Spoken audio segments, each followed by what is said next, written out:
As it's been the reason I got in touch, as I'm sure many of the people listening will know, is because Evergrande has been touted by a lot of the people in the GameStop community as one of the potential triggers for a financial crash that may or may not be coming over the hill. So, why don't you start by giving us an idea of who are Evergrande and sort of why are they interesting to the financial world? Yes. As you know, I'm a former Fitch analyst, and I came across the Evergrande situation in September, and I analyzed the Evergrande situation at that days in September, and I discovered that the Evergrande is something much bigger, and we published a report on the Evergrande situation and also on a world economic situation, uh, which is causing a financial meltdown of the markets, and also to create a new reset of the markets. And we during that time we already saw that the Evergrande was almost insolvent, and there was no evidence of that situation. And in October, when Evergrande didn't pay um, the debt coupons on the international bonds, we further researched that and got in contact with investors, and they couldn't confirm that the payments had been made.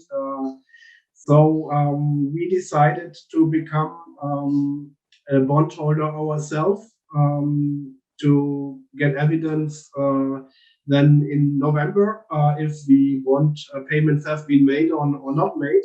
And there we invested, yeah, kind of $25,000. We knew that this money is kind of wasted and will be a contribution to just give evidence that Evergrande is bankrupt. And we then published that these payments have not been made, and but the financial press did comment, or did publish something else on based on rumors and not on investigation.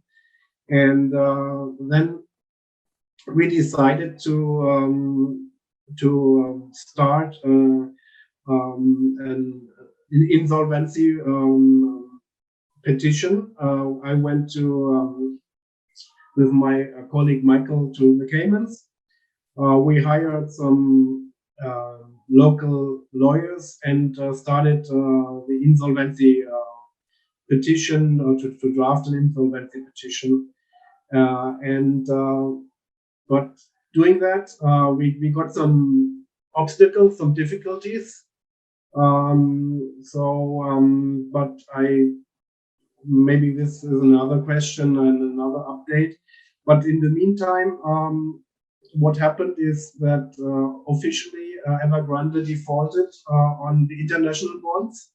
So all the rating agencies, Fitch and S&P, they downgraded the international bonds to restricted default, and so it's now common knowledge that the international bondholders are not paid, and these international bonds are in cross default. But nobody has yet filed for insolvency petition in the Caymans. So we are, and we have become aware that the company was cross defaulted on the bonds.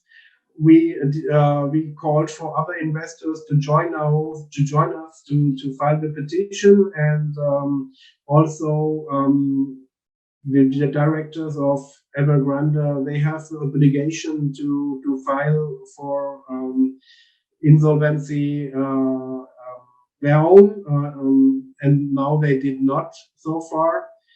And now it's the time where we are to file our petition in the coming days. Okay, so there's quite a few things I want to ask about there. Um, so first of all, the just to clarify, so no one had like Evergrande haven't like officially gone into insolvency, and they haven't officially defaulted. Is that accurate? Because no one has filed to say that that has happened. Oh, Evergrande has published a communication note that they are not paying the international bondholders, but they did not file for bankruptcy in the Cayman Islands, where they are headquartered. So, but the Why they are they sorry? Why are they headquartered in the Cayman Islands when it's a Chinese company? yeah, there are some special tax structures and other Chinese companies which are listed on the Hong Kong Stock Exchange. They also have an headquarter in the Cayman Islands. So it's a kind of a common structure used by the Chinese companies the last years. So yeah. Okay, so just because the reason I'm confused is because, as far as I am aware, almost every company, if not every company that exists in China, a corporation has to have some sort of involvement from the Chinese Communist Party, right? They have to have ownership from the Communist Party. So the Chinese Communist Party are going to they've like they're part of a company who's set up to evade their own tax laws. So they're like the state, like the Chinese state has written their laws and their like financial rules, but companies that are owned partially by the state are then evading their own tax laws in the Caymans. Is that accurate? I don't know. I don't want to judge that, but it has been done. That the Chinese tycoons have been given a lot of freedom from the Communist Party, and they abuse their freedom to create some very lucrative structures for them. So, but I'm not a tax expert, and